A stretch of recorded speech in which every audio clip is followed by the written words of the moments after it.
सो कैसे हो बच्चों? ठीक। So now today we want to discuss nature and size of image in case of concave mirror.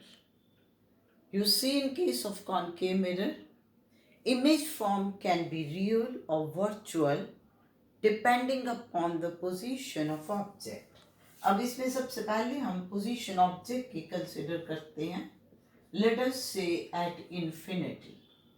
Now when object is at infinity, then image is always formed at focus. And this image will be very diminished. बहुत ही छोटी बनेगी. And nature, real and inverted. एक चीज हमेशा याद रखिए कि real image will always be inverted and virtual image erect. Now second is beyond C, that is sorry, beyond C, that is beyond center of curvature. Then image is formed between F and C, focus and center of curvature, and in this case size will be diminished. छोटा होगा. Object का size बड़ा है तो image का size छोटा आएगा. And this image will be real and inverted. Now next is at C, यानी कि at centre of curvature. Then image is also formed at centre of curvature. तो इसमें ऑब्जेक्ट और इमेज का पोजीशन जो है एक जैसी है, u और v की वैल्यू सेम है. So in this case size of image will be equal to size of object. So in this case there will be no magnification. Image का साइज और ऑब्जेक्ट के साइज सेम होगा and the image will again be real and inverted. Now fourth is object is placed between f and c. Then image is formed beyond C, and here the size will be enlarged, and again it will be real and inverted. The next is at focus. Then image will be formed at infinity, and this will be very enlarged in size. And again it will be real and inverted. The next is between pole and principal focus, यानी कि focus और pole के बीच में है. Then image will be formed on back side of the mirror. Image कहाँ बनेगी? Back side of a mirror, mirror के पीछे. और size इसमें जो बनेगा that will be enlarged. It will be virtual and erect.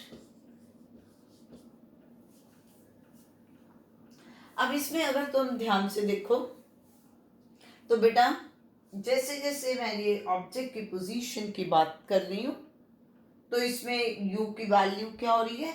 Reduce हो रही है, यहां से लेकर यहां तक, है ना. तो उसके कॉरेस्पॉन्डिंगली v की वैल्यू इंक्रीज हो रही है और साइज इमेज का क्या हो रहा है?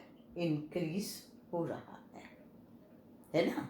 और अब एक चीज और देखो, जब ऑब्जेक्ट इन्फिनिटी पे है इमेज फोकस पे बनी, जब ऑब्जेक्ट फोकस पे है तो इमेज इन्फिनिटी पे बन रही है. ये चीज नोटिस की है ना. और उसके बाद आप देखो जब C पे है तो C पे बने, यानी कि जब आप ये डिफरेंट ऑब्जर्वेशंस ले रही हो इनमें U की वैल्यू रिड्यूस हो रही है और उसके अकॉर्डिंगली V की वैल्यू इंक्रीज हो रही है. जब बेटे आपके पास formula 1/u + 1/v = 1/f. We are talking about the same mirror, so focal length of mirror is same. तो इसलिए जैसे जैसे आप डिफरेंट ऑब्जर्वेशंस में देखोगे कि value of G go on increasing, accordingly value of value of G goes on decreasing, accordingly value of B will go on increasing. अगर नीचे से देखोगे तो आप इंक्रीजिंग ऑर्डर ले लो तो इधर वैल्यूज के कॉरस्पॉन्डिंगली रिड्यूस होगी। ठीक है, और अब आपने इसमें क्या देखा कि when object is at focus or beyond focus, image formed is always real, but when object is placed between pole and focus, then image is virtual. Virtual image will be erect, और virtual image क्या है, on the back side of mirror जो है वो बनेगी। तो ये आपके पास सारा कॉनकेव मिरर के बारे में आ गया। ये आपको याद मतलब पता होना चाहिए, डिफरेंट प्रॉब्लम्स में यूज हो सकता है। और एक चीज याद रखिए, for every position of object, जो मर्जी आप इसमें ले रहे हो, mirror formula that is 1/u plus 1/v is equal to 1/f will be applicable in each case। Her case में फॉर्मूला में कोई चेंज नहीं आनी, that will remain the same. Formula जो है वो हर इक्वेशन के लिए, हर पोजीशन के लिए वैलिड होगा। अब इसके बाद बात आ जाती है कि what will be in the case of convex mirror. Convex mirror के केस में क्या होगा? कॉन्वेक्स मिरर के केस में ये याद रखिए, whatsoever may be the position of object, आप ऑब्जेक्ट को कहीं मर्जी रखो, but image is always formed between pole and principal focus. Image हमेशा इसके बीच में ही बनेगी, कोई मर्जी ऑब्जेक्ट की पोजीशन हो। बाकी दूसरी चीज वो तो रहेगा ही कि जैसे जैसे मान लीजिए कि आपने एक ऑब्जेक्ट का डिस्टेंस लिया, इमेज पी और एफ के बीच में बन गई। जैसे ये आपके पास कॉन्वेक्स मिरर है, ठीक है ना, ये आपके पास पी पोल है, राइट। तो अब यहाँ पर आप इसमें एफ किधर ले रहे हो, यहाँ ले रहे हो, तो आपने ऑब्जेक्ट इस साइड पर रखी है। तो अब मान लो कि आपकी पहले ऑब्जेक्ट यहाँ पर थी, इमेज यहाँ बन गई। अब आप ऑब्जेक्ट को टुवर्ड्स पोल ला रहे हो, तो इमेज यू डिस्टेंस कम कर रहे हो, तो इमेज डिस्टेंस बढ़ेगा, यानी इमेज इस तरफ को शिफ्ट होगी, रहेगी लेकिन वो पोल और फोकस के बीच में ही। और ये इमेज जो है it will always be virtual, erect and diminished in size।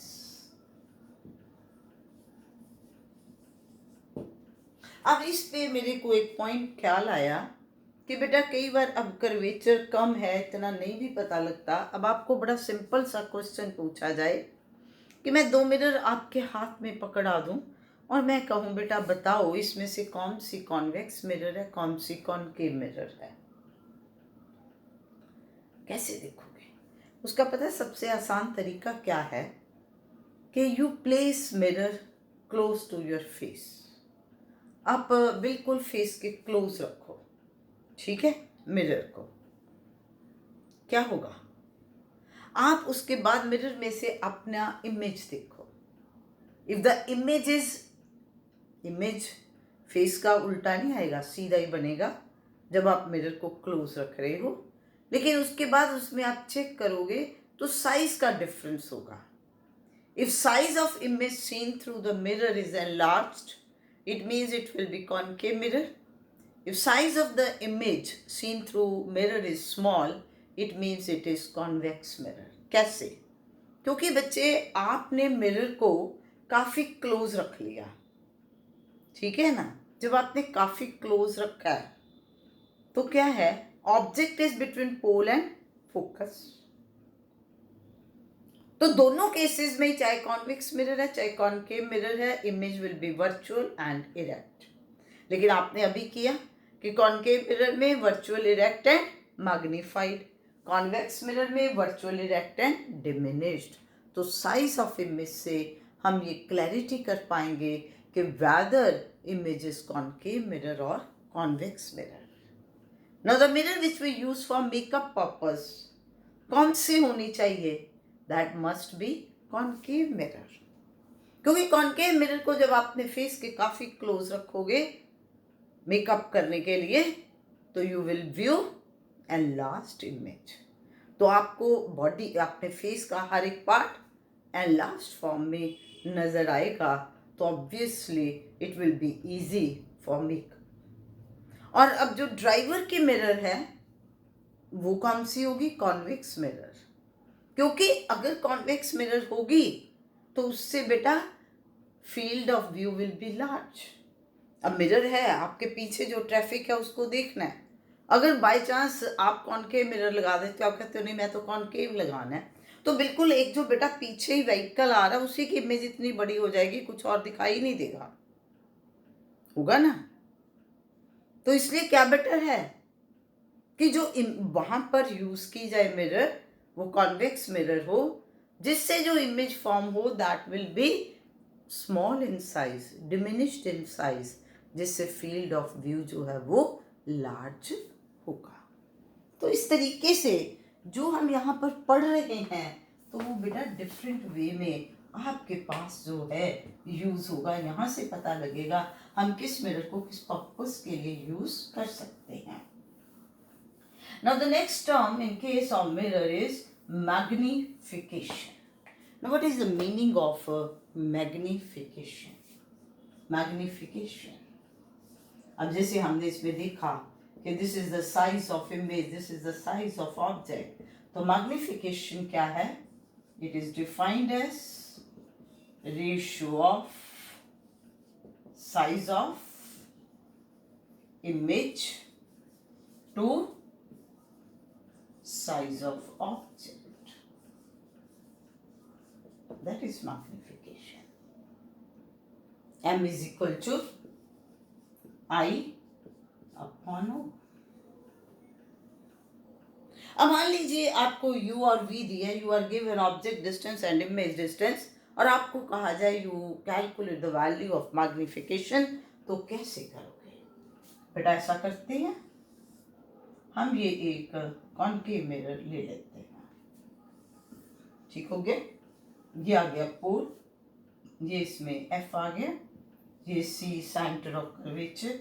मान लीजिए कि यहाँ पर हमने ये ऑब्जेक्ट ए बी ले ली। Now what we are considering, this is the ray which is coming parallel to the principal axis. After reflection, this ray will pass through principal focus like this. We will consider second ray that will pass through center of curvature. It will strike the mirror at this very point, so it will retrace its path after reflection like this. And you can also consider the second ray which is going like this, and this ray after reflection will move like this. So that means these three rays are meeting at this very point. तो A dash B dash इसमें आपके पास क्या आ गया? Image आ गया, जो कि हमने mirror formula में भी बनाई थी, ठीक हो गया।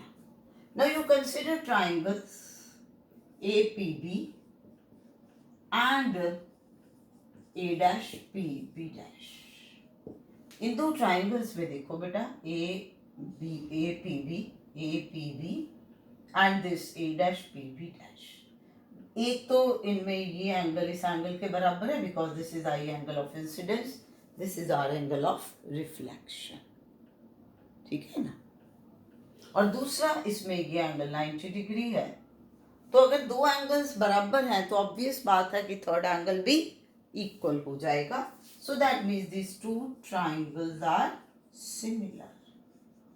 सो ratio of their corresponding sides must be seen. So either we will take vertical side, horizontal, तो अब vertically A dash B dash upon A B, horizontal आ गई P B dash upon P B. Now a dash b dash is according to sign, this is size of image, and according to sign convention it will be negative. याद है हमने क्या किया था? All the distances below principal axis are negative, above principal axis are positive. So it will be minus I, and AB is the size of object, that is O. Now PB dash is minus B, and this is minus U. क्योंकि बेटा आप P point से distance लोगे तो ये distance यूं जा रहे हैं on this side, incident ray इस तरफ को है, सो दोनों डिस्टेंसेस क्या है? नेगेटिव. ये कैंसिल हो गया. So that means in this very case I by O आपके पास किसके बराबर आ गया? Minus V by U. मैं यही पॉइंट आपसे कह रही थी ना कि अगर किसी प्रॉब्लम में आपको वैल्यू जो है वो ऑब्जेक्ट डिस्टेंस और इमेज डिस्टेंस की दी है, जैसे हमने पीछे देखा था, हमने यही किया था ना कि object is placed at principal focus then where the image will be form. तो यू और वी ही पता थे. तो यहाँ से अब इसका मतलब है magnification is I by O is equal to minus V by U. तो ये आपके पास मैग्निफिकेशन का फॉर्मूला आ गया. अब एक चीज याद रखनी है, this formula will remain the same whether the mirror is convex mirror or the mirror is concave mirror, whether the image formed is real or virtual. तो आपने in case of mirror magnification का जो formula अपने mind में याद रखना है, that is m is equal to I by O which is equal to minus V by U. अब इसमें आप देखिए कि in case of concave mirror when image formed is real, जैसा कि इस केस में है, तो बेटा इस केस में है तो इसमें अब आप देखो कि V और U दोनों नेगेटिव तो आपके कैंसिल हो गए, है ना. अब मान लो कि मैं आपको कहती हूँ कि मिरर में U 10 सेंटीमीटर है, कॉनकेव मिरर में, और V 20 सेंटीमीटर है, तो आप क्या लिखोगे? You will write U is -10, V is -20. ये तो लगना ही है ना, because according to sign convention.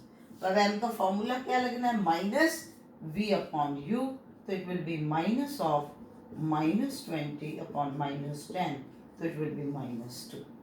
तो इसका मतलब मेरा बताने का जो मीनिंग है वो क्या है कि when the image formed is real, when image formed is real, in that very case magnification will be negative. और वो बात भी सही है क्योंकि रियल इमेज इन्वर्टेड होनी है. तो बेटा अगर ऑब्जेक्ट प्रिंसिपल एक्सिस के ऊपर है और इमेज नीचे है तो रेशियो क्या आएगी? नेगेटिव आएगी कि नहीं. तो इसलिए याद रखिए कि when image is real then m magnification will be negative. And now if image is virtual, अब बेटा आप यहाँ से देखो, अगर वर्चुअल इमेज होती तो U अगर आपका इस साइड पर है, V इधर आना था, बैक साइड पे मिलनी थी इमेज, तो दैट भी U आपका नेगेटिव है, V क्या है? पॉजिटिव. तो जब आप ये रेशियो लेते नेगेटिव नेगेटिव नेगेटिव क्या हो जाना था? पॉजिटिव. और वैसे भी जो वर्चुअल इमेज है दैट इज ऑलवेज इरेक्ट. तो जिस साइड पर ऑब्जेक्ट है above the principal axis, image भी अबव प्रिंसिपल एक्सिस आई है, तो इसलिए m मैग्निफिकेशन क्या होगी? पॉजिटिव. तो आपने पहली चीज मिरर के केस में आपने मैग्निफिकेशन का ये फॉर्मूला ले लिया, और उसके बाद हमने यहाँ से ये देख लिया कि m will be negative when image is real, m will be positive when image is virtual. और अगली चीज, if m is greater than 1, it means that the image is enlarged. अब आप देखो, अब ख्याल आया कि मैं जो लिख रही थी पिछले आर्टिकल में कि इमेज एनलार्ज है, इमेज डिमिनिश्ड है, बेटा इसी चीज़ से लिख रही थी. मैंने आपको कहा object beyond centre of curvature, तो इमेज F और C के बीच में बनी, तो V उसमें कम था, U की वैल्यू ज़्यादा थी, इसलिए M क्या आया? लेस देन 1, तो इमेज क्या बनी? डिमिनिश्ड. तो अब अगर M लेस देन 1 है तो that means image is diminished, and if m is equal to 1 it means images of the same size. और इस केस में एक्चुअली मैग्निफिकेशन होगी ही नहीं। वो कब होना है? When object is at centre of curvature then image is also formed at centre of curvature. ठीक हो गया? अब सपोज कर लो किसी न्यूमेरिकल प्रॉब्लम में आपको बेटा वैल्यू बताई हुई है u और f की, आपको ऑब्जेक्ट डिस्टेंस दी है और मिरर की फोकल लेंथ दी है, फिर मैग्निफिकेशन कैसे निकाल लोगे? अब दो तरीके हैं, या तो ये है कि आपको u और f दिया है, पहले आप उसमें v कैलकुलेट करो और फिर आप फॉर्मूले में लगाओ। तो हम डायरेक्ट फॉर्मूला देखते हैं। अब आप देखिए what is mirror formula. Mirror formula क्या है?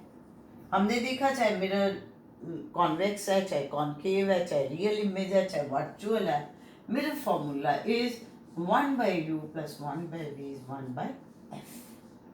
Now you multiply both sides by v. Multiply both sides by v. तो ये क्या बन जाएगा? v by u plus 1 is equal to v by f. Now what is v by u? This will be v by f minus 1. f LCM आ गया, v minus f। तो अब m जो आपके पास है वो क्या है? माइनस v बाई u, यही है ना? तो when m is minus v by u तो ये बन गया minus v minus f upon f। So that means m will become minus v plus f upon f। तो that means कि अगर किसी में v और f दिए हैं तो आप डायरेक्ट इस तरीके से कर लोगे। मैंने क्या किया? सिंपल, मेरे पास मिरर फॉर्मूला था, मैंने v से दोनों साइड्स पर मल्टीप्लाई कर दिया तो v by U is equal to v by F minus 1 हो गया। तो अब फॉर्मूले में तो m is minus v by U, तो मैंने इसलिए ये कर दिया। ठीक हो गया? अब नेक्स्ट, अगर मैं इसी फॉर्मूले को ले लूँ, मिरर फॉर्मूले को, अब है बेटा कि u और f की फॉर्म में अगर लिखना है मैंने इसको, तो मैं यहाँ किससे मल्टीप्लाई करूँगी?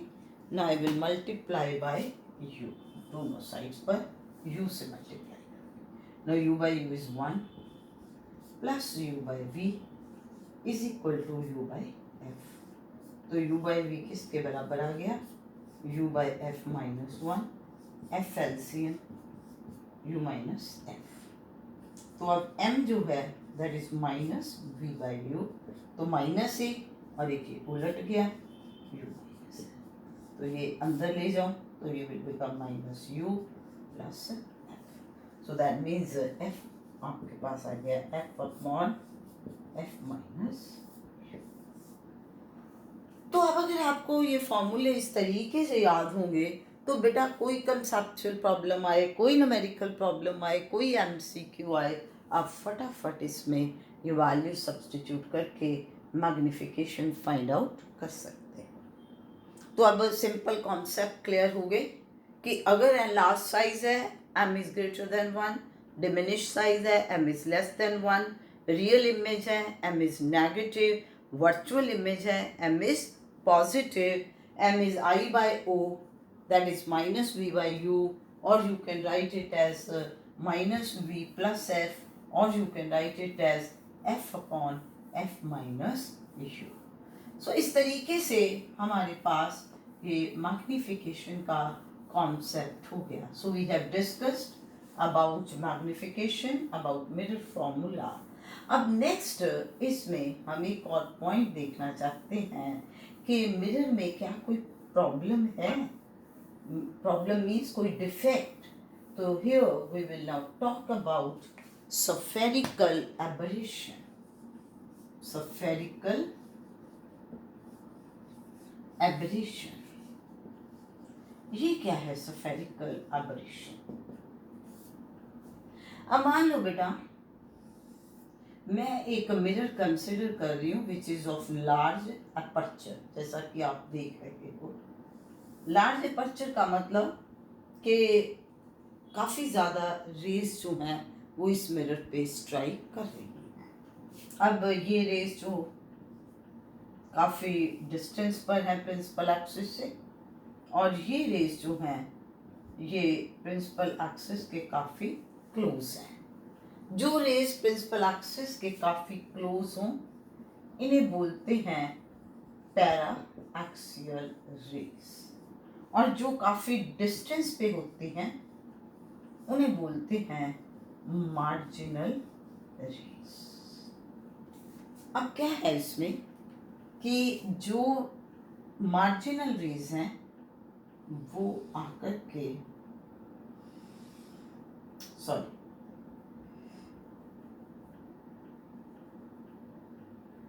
marginal rays will focus at this very point, इस पॉइंट पे फोकस हो रही है आफ्टर रिफ्लेक्शन, और जो है पैराक्सियल रेज वो ऐसे चली जाती है।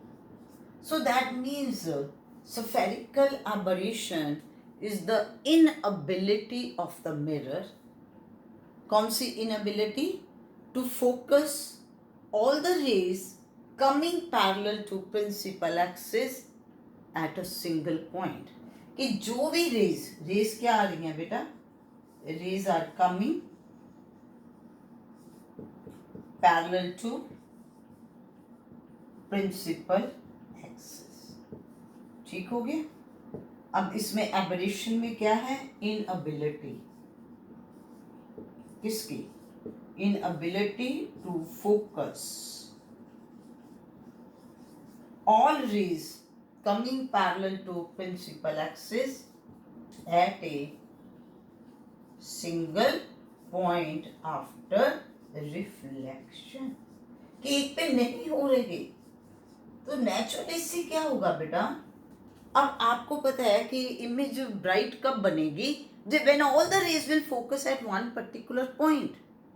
तो अब इस केस में जब कुछ रेज एक पॉइंट पर हैं, कुछ एक पॉइंट पर है, हो सकता है बीच वाली अब नेचुरली यहाँ मिले, यहाँ मिले, यहाँ मिले, तो दैट मीन्स के this image form will be blurred image. तो ये क्या है, ये मिरर के अंदर डिफेक्ट है।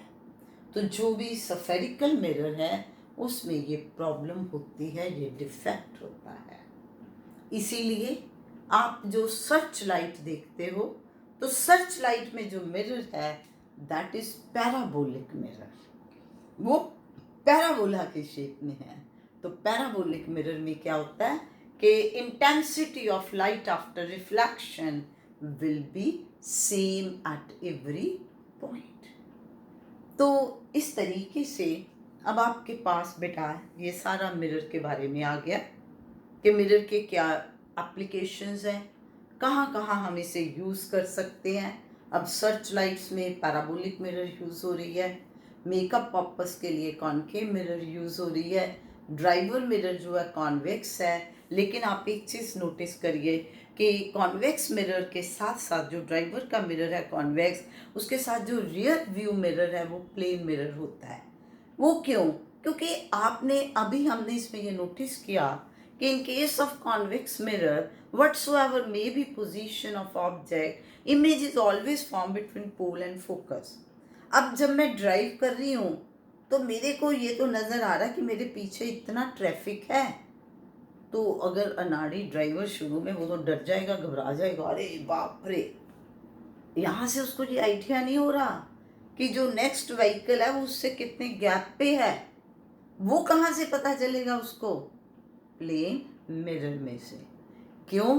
क्योंकि प्लेन मिरर में आपने क्या पढ़ा है बेटा कि image is formed as much behind the mirror as object is in front of it. तो उसको वो जो एस्टिमेशन है इमेज की वहाँ से पता लग जाएगा कि जो व्हीकल है, जो ऑब्जेक्ट है उसके पीछे वो कितने डिस्टेंस के ऊपर है। अब मेरे दिमाग में एक और क्वेश्चन अभी याद आया कि हमने बेटा मिरर फार्मूला की बात की। हमने कहा mirror formula 1/u + 1/v = 1/f। This is valid for both convex mirror and concave mirror, whether image formed is real or virtual. अब मेरा सवाल ये है, 1 मार्क में आपको क्वेश्चन आ जाता है, whether this mirror formula is valid for plane mirror. क्या क्वेश्चन आ गया कि whether this mirror formula is valid for plane mirror, तो क्या बोलोगे? Yes. कैसे देखोगे? आपने लिया 1 by u plus 1 by v is equal to 1 by f. This is mirror formula. Now you are taking plane mirror. In case of plane mirror, focal length of the mirror is infinity, which means that 1 by u plus 1 by v is 1 by infinity. Now 1 by infinity is 0. So 1 by v is minus 1 by u. Cross multiply किया, v is equal to minus u. तो यही तो हम कहते हैं, image is formed as much behind the mirror as object is in front of it.